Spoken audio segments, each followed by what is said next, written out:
یہ اعلیٰ حضرت کلام، علماء کلام، ولی اللہ کلام، قرآن تو بہت بڑی بات ہے، اس کا عرفان جسے ہوا اللہ اکبر وہ تو کچھ اور ہی ہو جائے گا نا. لیکن جو ہم بزرگوں کا کلام سنتے ہیں اور اگر وہ جی جان سے سنیں اور پڑھیں تو ہمیں اس کا فیضان حاصل ہوتا ہے. اور جس کا ذکر ہو رہا ہوتا ہے اس کی صفات کا، اللہ تعالیٰ کے بارے میں بڑی باتیں، اللہ کا قرب، اللہ قرب، اصل میں اللہ تعالیٰ نے پہلی رس کیا کہ وہ کسی حجاب سے کلام کرتا ہے. اور بہت لوگوں نے گفتگو کی، یہاں تک کہ یہ بھی کہا کہ اس کے نام کے ذریعے اس پر حاصل ہوتا ہے. اور پھر نام بھی ایک حجاب ہے کہ کوئی حجاب کوئی اندھیرا ہوتا ہے اور ایک حجاب نور ہوتا ہے. تو کچھ پردے سیاہ ہیں اور کچھ پردے نورانی ہیں، اور ہر جلوے میں ہزاروں پردے ہیں اور ہر پردے میں ہزاروں جلوے ہیں.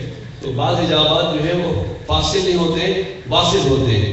تو یہ ذکر تو اللہ کا لکھو تو وہ اللہ تو نہیں ہے، اللہ لکھا تو یہ اللہ تو نہیں ہے، تو اس کا نام ہے. لیکن نام بھی اس کے قرب کا وسیلہ ہے، اللہ نہیں ہے.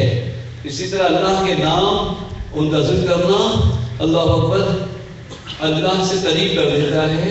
اور جو ذکر آپ کثرت سے کریں گے اس کی صفات کا فیضان آپ کو نصیب ہوتا ہے. یہ سمجھیے کہ آپ کے دل کا تار، آپ میں جو اس نے نور رکھا ہے وہ نور اس کی صفت کے نور سے جڑنے لگتا ہے، پہنچنے لگتا ہے. اور جو کثرت سے کرے گا تو اسے کرنٹ مل جاتا ہے.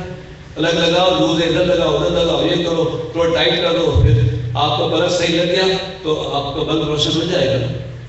تو پہلے اپنے بلب والے ٹیبل لیمپ کے بلب کو اٹھاؤ تو صحیح، سوئچ پہ لگاؤ تو صحیح، لگاؤ گے تو بلب روشن ہو جائے گا، ذکر کرو گے تو روشن ہو جائے گا.